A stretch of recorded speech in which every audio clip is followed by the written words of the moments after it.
We received a call about 10:30 from the state police barracks up in Fayette County. And I had talked to the trooper who had just came back from the scene of this incident, and he felt that something definitely had gone on. And the main person involved in it, the farmer's son who had seen the creatures and shot at them, was at the barracks at the time, so I questioned him over the phone. And they had indicated the object had landed and was sitting on the ground, and that the creatures had been seen, and that there was a glowing area, a glowing ring, that was apparent after the object had disappeared. So we got together a field team. We had Dave Smith, who's a physics teacher and a civil defense radiation defense officer. We had a professional photographer, George Lutz, who is a co-director of our group, who's a former Air Force pilot and a major in Air Force Reserves. Can't think we had a sociology major with us, and myself. So we went up, we made arrangements to meet with the farmer's son, who's 22 years old, who was the main witness, but he looks much older for his age. He's about 6'2", weighs about 270 pounds, somewhere around there, 280 How was pounds. this the following day? No, that was that night, That a night. couple hours after the incident occurred. The incident occurred at 9 o'clock. And you were there about 11. Well, they called us about 10:30 till we got up there. It's over about an hour drive.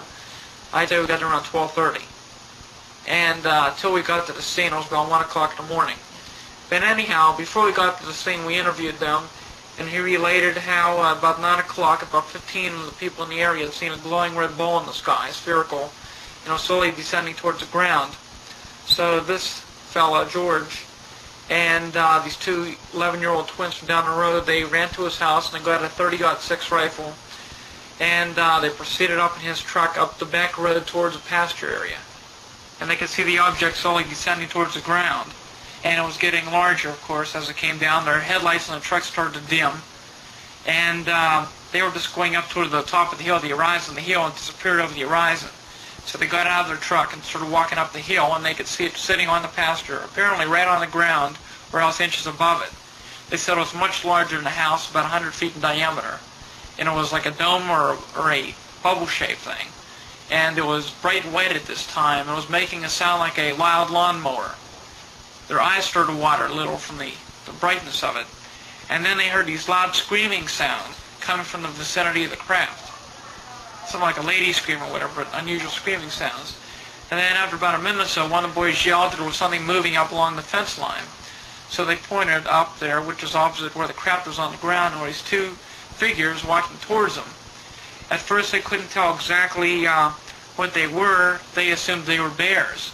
But from the light of the craft, and also this fella had two military tracer rounds, which he fired directly over their head, and just lit up for a second, but it gave them some more insight into what they were observing.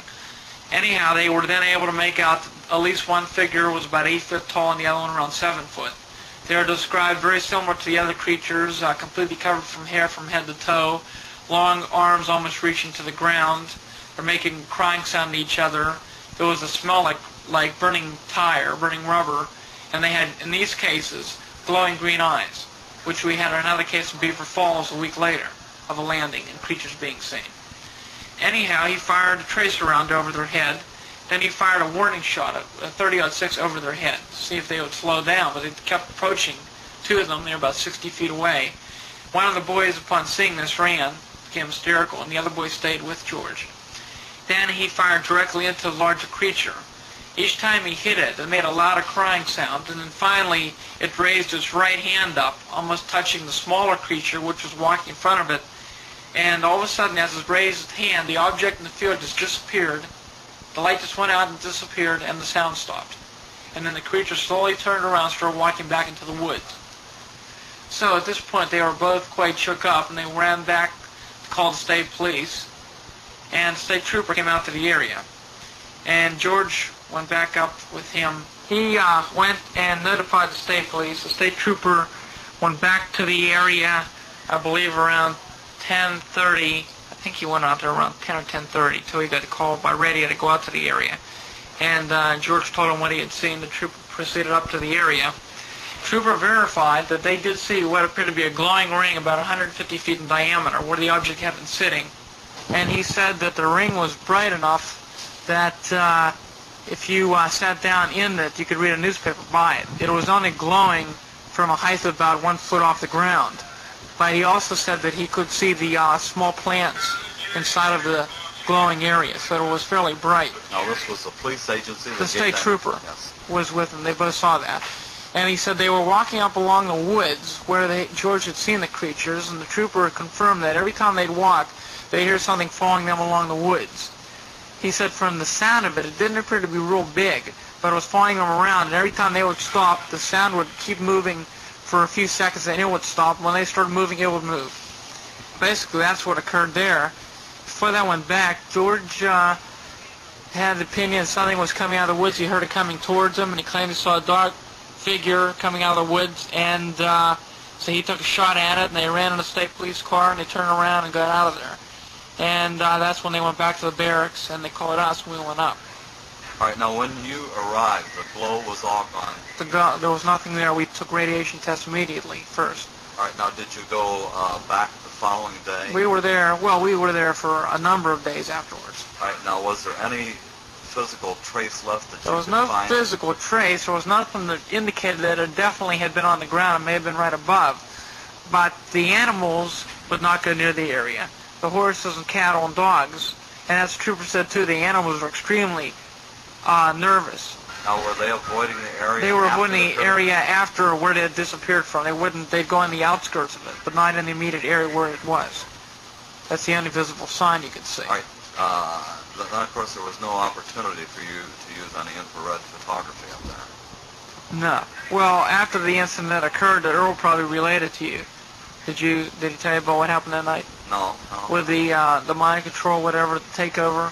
Now what did happen to the mind takeover in this case? Well, we went back, and we were up there, and we were looking around the area, and it must have been probably around 20 till 1 when we were up in the field checking for radiation, looking for any evidence. And George and his father were down below at the truck, who was the main witness. And all of a sudden, both of them yelled, told us to run down, and we went down, and they said that the whole area by the house had lit up bright green. For a second, the whole area lit up real bright. So the father was concerned, so one of our fellows and George's father got in the Jeep, went down the house, looked it over, couldn't find anything. They came back 10 minutes later. We proceeded up along the area where George claimed he had seen the creatures. So on the way up, we were just talking and so forth, and all of a sudden the bull, which was up there, came running out of the woods and was staring up towards one part of the wooded area. Wasn't bothering paying any attention to us at all, and all of a sudden his dog also started picking up a scent of something and started sniffing his way up towards there, and he stopped and started looking around. One of the guys in our group was on one side of George, and George's father, George is the main witness, of course, and George's father was on his other side, and they were just talking to him, asking questions about it, and one guy in our group asked him about where exactly they were standing or whatever, and he didn't answer him. Then he asked him again, and when he looked at him, he was like going like this, rubbing his hands over his head, and he thought maybe a branch had hit him. And he asked him a question again, and all of a sudden George had his hand over his head, and he started waving back and forth like he was going to faint or collapse. So he yelled to his father to grab him right away, something was happening. And they were trying to get him down on the ground, but he wouldn't get down. He started breathing real heavy and heavy. Then all of a sudden he just threw them both. He just threw them both to the ground, the father and the other guy in our group. And all of a sudden they started leaving out these very loud screams. He started walking around in motion just like a wild animal. And he started swinging and screaming. His own dog attacked him. And the dog started crying after that. And he was making... The dog started crying. And you witnessed this? We have it all on tape. The whole thing as it happened. Oh, everything. My. Anyhow, George was going around making these terrible sounds, and the last roar that he made is identical to the sound of these creatures we have taped. It's a sound that you couldn't duplicate with a human voice. And all of a sudden he just more or less just collapsed directly on his face, just straight down right into the... There was horse manure all over the place, and just came straight down with his face into the ground. And we ran over and picked him up. Just after this occurred, one of the other fellows, well, they was with us too, one of the other fellows in our group started to get lightheaded, and he couldn't maneuver properly, and he was down on his knees. And then Dave couldn't breathe at all. He had trouble breathing, and then the terrible, strong chemical odor came out of the woods. We all smelled it. Most of us all smelled it at the time. This came out in a wave, just like the same thing all the witnesses have described with the creature. This very strong sulfuric-like smell. Almost if you took these old kitchen matches and struck them, but they didn't light. It was a very strong smell like that. We were getting George out of there. He was finally on his feet, and one of our other guys, we were getting him back down, and we realized that something was happening, unusual. We wanted to get out of the area very quickly, which we, thank God, did. This fellow George, as he came out of it, he was talking about this man in a dark cape with a hood that was calling him and told him that the man didn't hurry up and shape up, that the end would come soon. And things of this nature would happen. There's no way we can really describe the whole incident. The closest thing you can describe to it is what is known as diabolical or demon possession. However, in this case, and from the reports we've had since, even though I've always been very reluctant to connect UFOs and creatures, no doubt there probably is a connection now. But it seems that there is some type of mind control involved in these cases, where they are able to take control of certain people at certain times. And Dr. Schwartz was here from New Jersey working on the case. We've had other people involved in it. We've had a number of other similar cases now people have come forward to who were involved in a Bigfoot situation where they have had all types of psychic phenomena, poltergeist activity, memory lapses, and things of this nature, all in the last few months associated with the Bigfoot cases. And these are people who had no previous knowledge of this, and most of these cases, like in one case, the teenage boy told his mother about it, but he doesn't want to talk to anybody about it because he said he's afraid to, because he feels that somebody's watching him, and if he says anything about it, something will happen to him. And he's had 2 car accidents since the occurrence, where there was no reason why he should have had the car accident. In fact, another boy who was with him at the initial experience also had a car accident in a different car on the same night. All right. Now, did you personally have anything which smacked of mind control? To me? Yes. Nothing happened to me except the smell. We all smelled it at the time. Yes.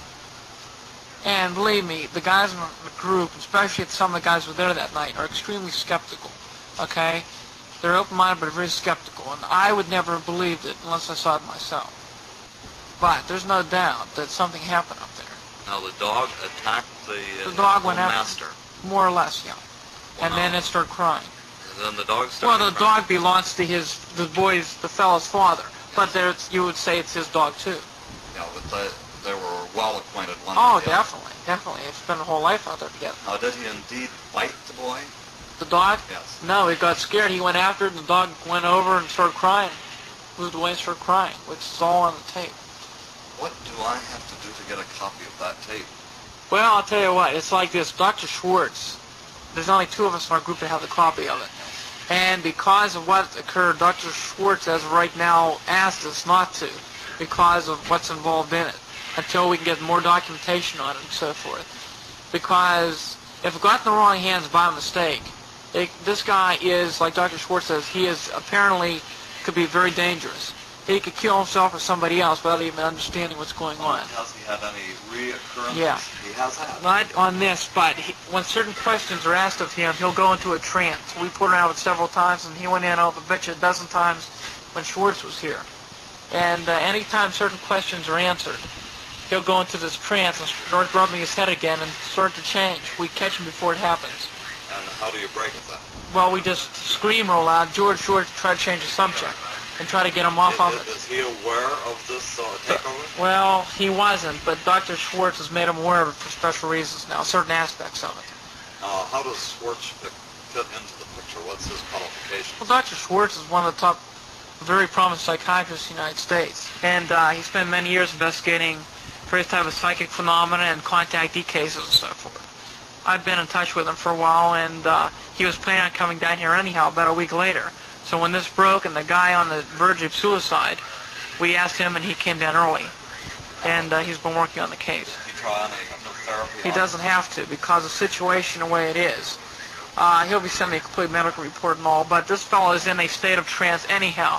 It does not need to be put under hypnosis because of the situation he's in. Not at all times, is he? No, but it's a very involved case. It'll take us hours and hours to cover everything we found out, what's occurred in this case here. And there's so much involved in it. It's a very complicated matter. And Dr. Schwartz will be writing it up for Flying Saucer Review, the whole medical aspects of it. Oh, he will? Yeah. I want you to get into the Penn Hills case Okay. for Mr. Neff. Okay, well, I don't know too much more about it than really what you do. It happened, I believe, in September we were caught up there. There had been reports of some type of hairy creature seen up in that area.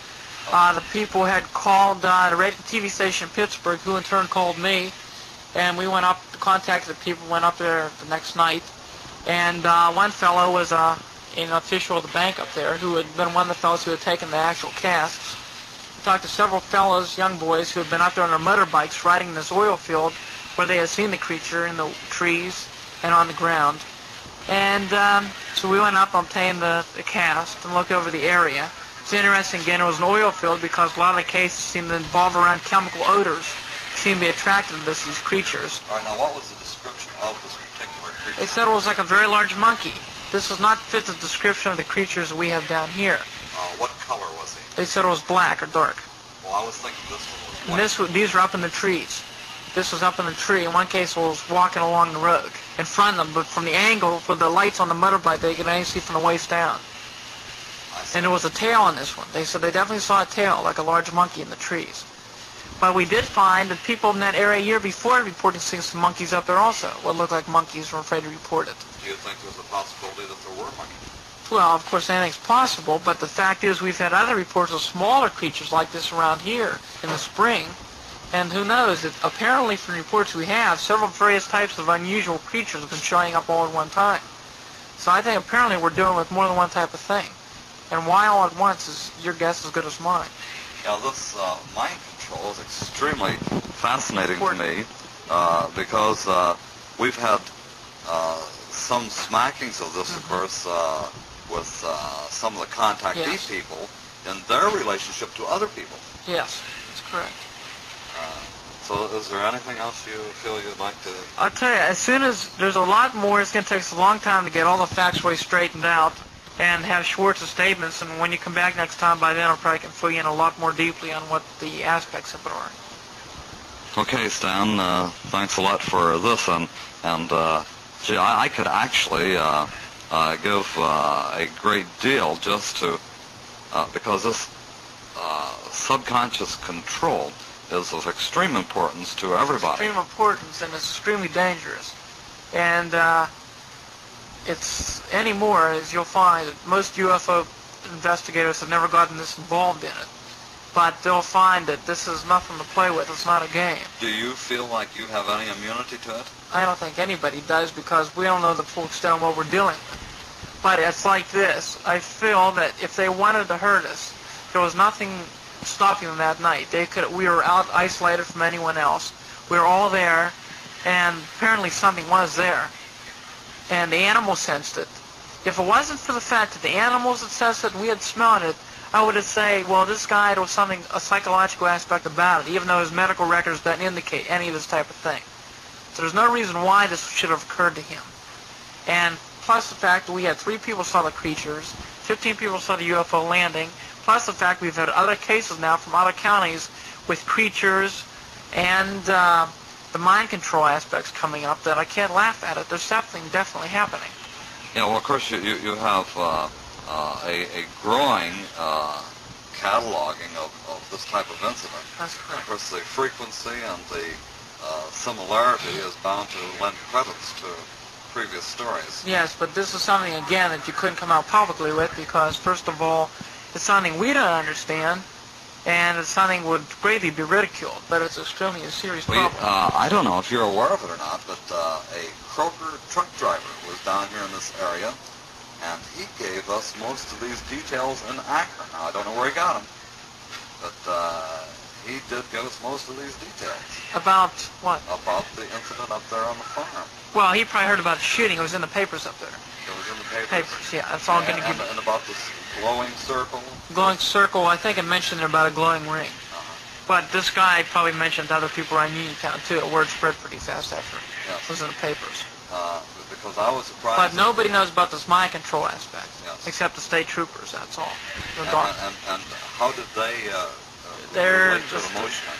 The state police are taking it extremely serious, and they're not laughing a bit. They gave us fantastic cooperation, and as well as many other barracks all over the state who have been helping us out tremendously.